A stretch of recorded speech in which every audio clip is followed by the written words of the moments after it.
Well, hello, Young and the Restless Daily Recap fans. First recap of 2024. Oh my goodness. Today's daily recap is for January 2nd, 2024. January 2nd, 2024. And look, y'all, I have 2023 written on my notes because you know how you still used to go 2023. Well, we're 2024.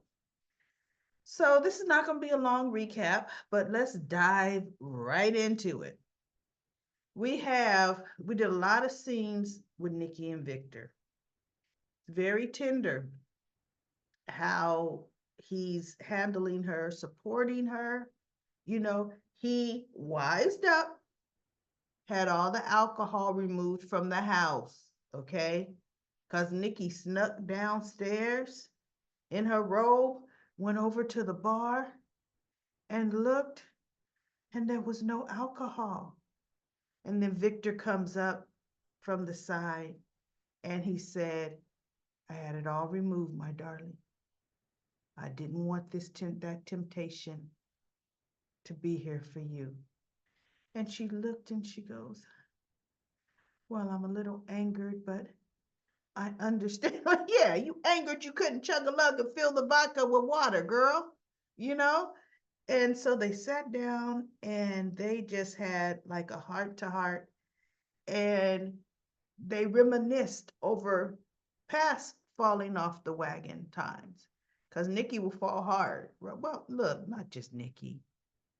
That was the wrong statement. Any alcoholic that falls off the wagon usually falls hard because most are like they've fallen off and they give in for a period of time to, kind of like goodness, because they missed it. And it takes some time for them to realize why the fight was so hard and how much better their lives are without alcohol. Remember all the times Catherine Chancellor would fall off the wagon? Woo! Catherine was like a mean drunk. And remember Neil, all the times he would fall off the wagon? It happens. It really, really happens. But anyway, she remembered back when she was really young and she had been hiding. She had fallen off the wagon, and Victor found all the bottles she had hidden all throughout throughout the house. I remember she had a bottle hidden right behind the plant in the house, and she would reach behind that plant and get her drink on. Um, and then he was so mad. And he goes, "You've hidden this all through the house," and he was smashing those bottles on the ground. Oh, she was just, she was crying. She was sorry, and he's like, "Oh, how could you keep doing this?" And oh, he went on, and she was remembering that, and she was remembering how kind, he's matured as a man, but even young, she was really going to great lengths to hide it and doing some things, right? Um, and he's like, my darling, I'm gonna always be here for you, always. And then they talked about some of the other times. It was a period where she got involved with Deacon Sharp, and he was feeding her the alcohol. And remember, even last year when she went to LA to get information on Diane, she ran into Deacon, and they kind of talked about it. And she's like, you were an enabler. Deacon's always been a bad guy. They're trying to have him toe the line because, he found out Hope is, he's back in Hope's life and back Bold and the Beautiful. I can't stand that soap. Look, I'd watch Days of Our Lives before Bold and the Beautiful. But anyway, and that's only because Jason, the actor that plays Jason, is on there. Um, so they just remembered what they've gone through. And she's got a hard road to go to get back to herself. And they were going to sit there on the couch and just stay there and watch the sunrise, even though they weren't facing a window. But but they ended up falling asleep and then waking up and going to the bedroom. Um, and then the next morning, Nikki comes down dressed, and oh my God, what a difference the makeup artist makes. Because, they really had zero makeup on her and were accentuating the harder times and the roughness she was going through over the past few days. And ooh, she came down today. I said, girl, you had hair and makeup over. Wow. She looked good. And Victoria came over and she talked to her, and wanted to see how she was doing. And Nikki was saying she was going to come back to work. And Victoria's like, Mom, you don't have to. And she said, look, I'm going to an AA meeting and I'm going to go to the office because I need to keep busy. I need to not be in this house. Because look, she would figure out wanting to drink. She would figure out a way that she gonna order it, right? And just have it delivered and hide it.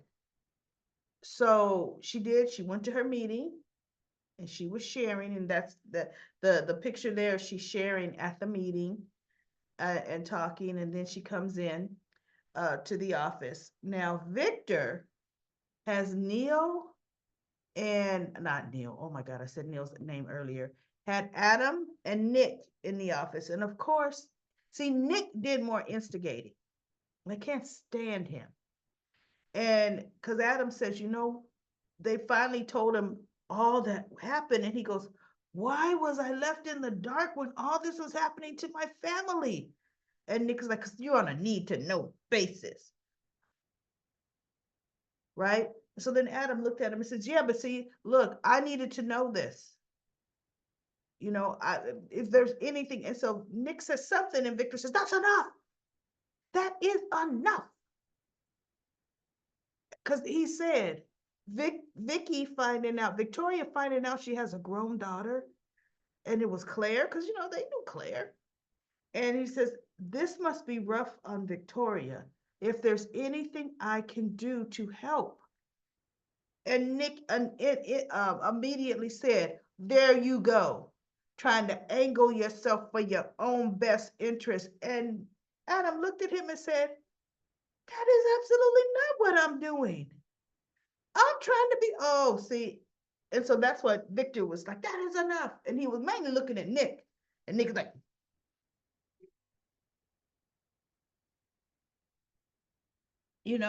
and he goes, you two will work together.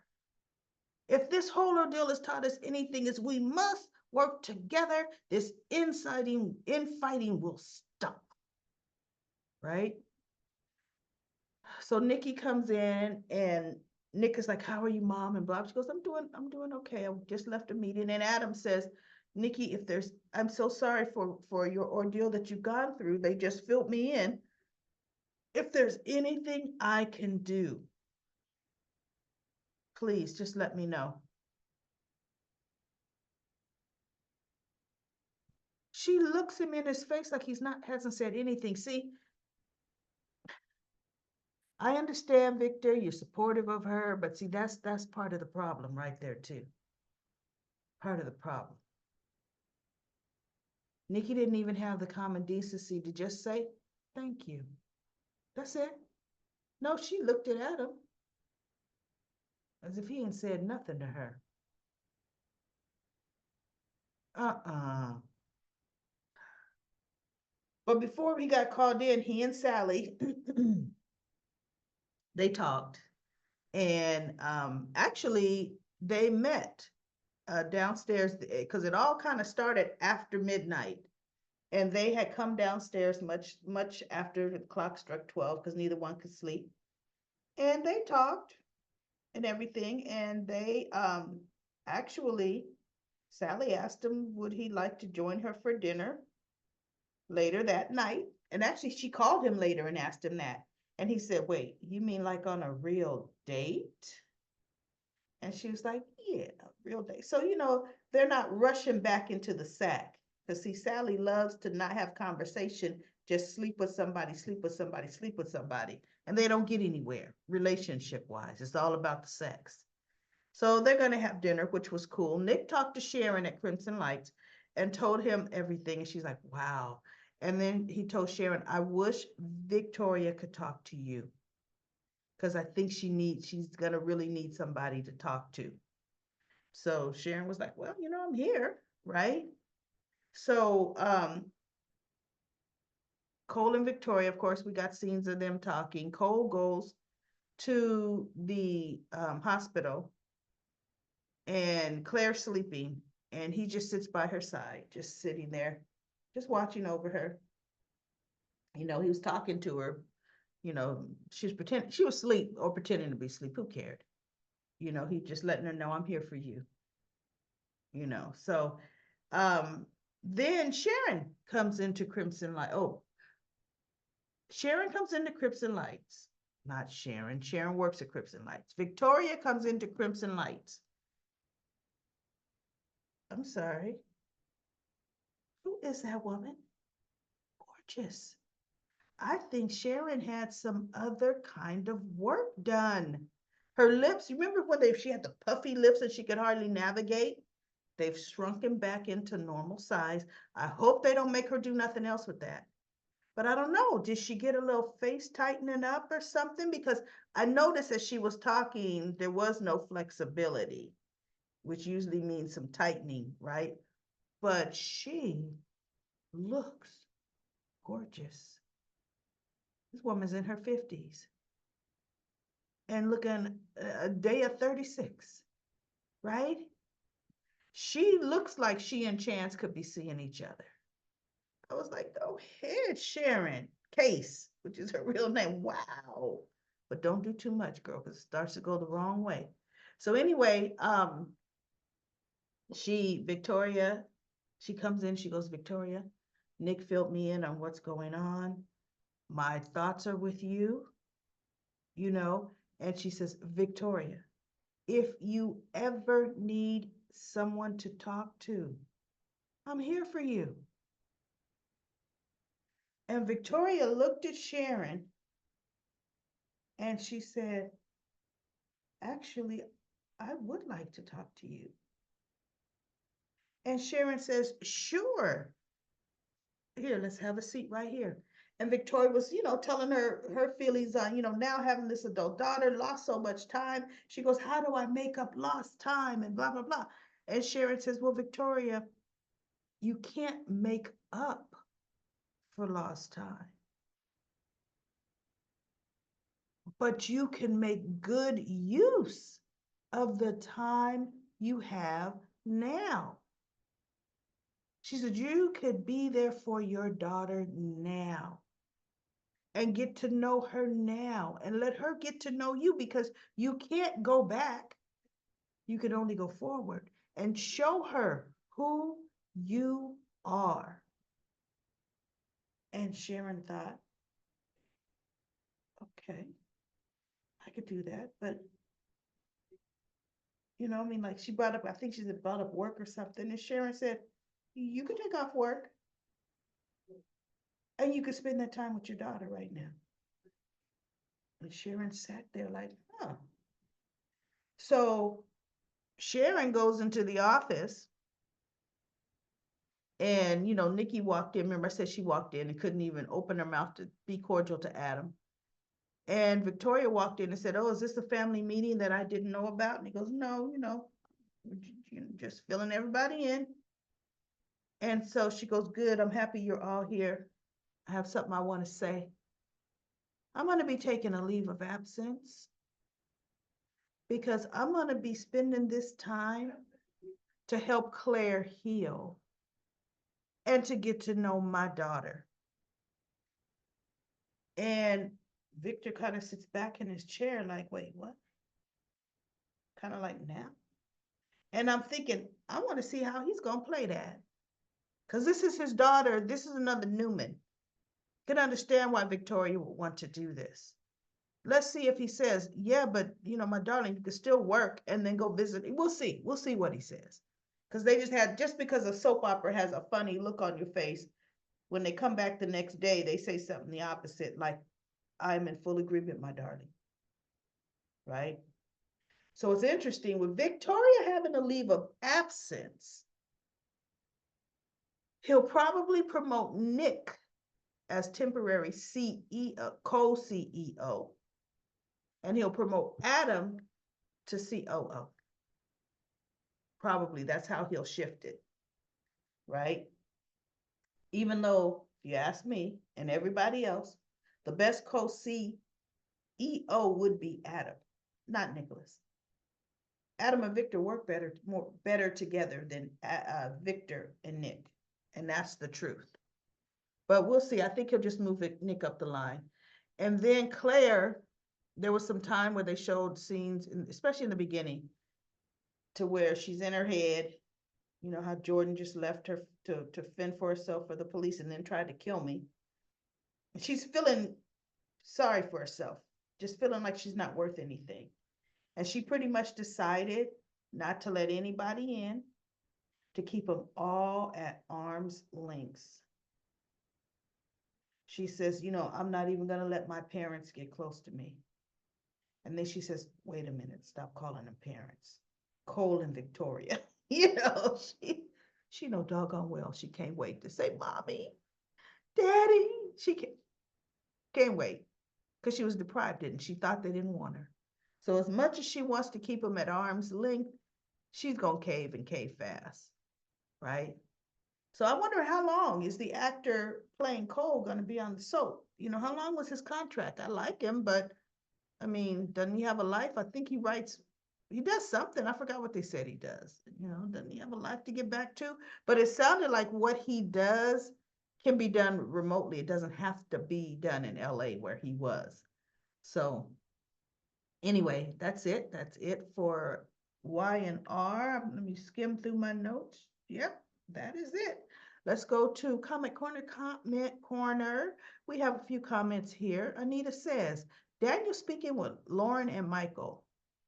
I agree with Daniel on the issue of stopping Phyllis from playing games with Danny. Also, Daniel needs to stop playing games with his ex-wife, Heather, by stopping how he is encouraging her, which he is. He needs to tell her to back off. But Danny and Daniel are weak and they pretend they are resisting. Ha ha ha. And then I am says, I do believe Ashley is suffering from PTSD. Tucker has a temper.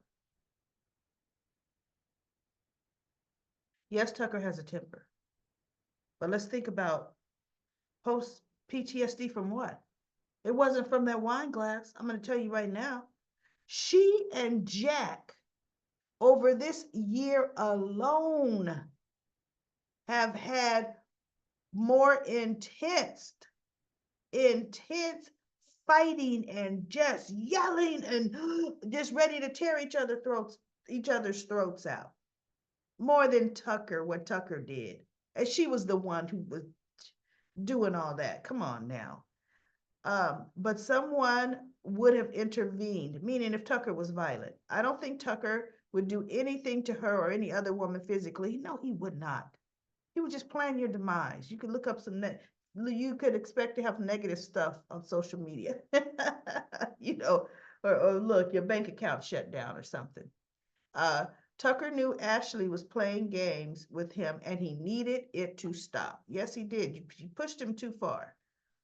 I am says, I agree with you. Billy, Jason Thompson, that's his name, he was good with Robin, that was on General Hospital, Sam, that was on General Hospital, Britt, General Hospital, Sabrina, General Hospital, ex Lisa, which is Lisa Niles, General Hospital.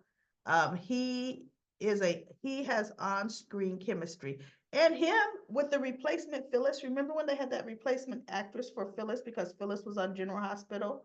That's how Phyllis and Billy had their affair. Billy doesn't have chemistry with Michelle Stafford, Phyllis. But this other Phyllis, he did and worked very well with her, right?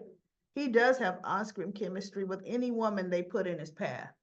I don't want Lily to get hurt, but she is. I can see Phyllis and Tucker getting together much better than Ashley. I don't like Ashley. Devon is brainwashed. Tucker should allow Devon to come to him and text him only when he wants to see Dom. Yeah, this whole chasing Devon thing is stop it, Tucker. Just stop it. So anyway, everybody, that's it. That's it for the first daily recap for the Young and the Restless of 2024. We are at 2,002 subscribers, everyone. 2,000. Milestone. All right, I'll be back tomorrow for another daily recap of the Young and the Restless.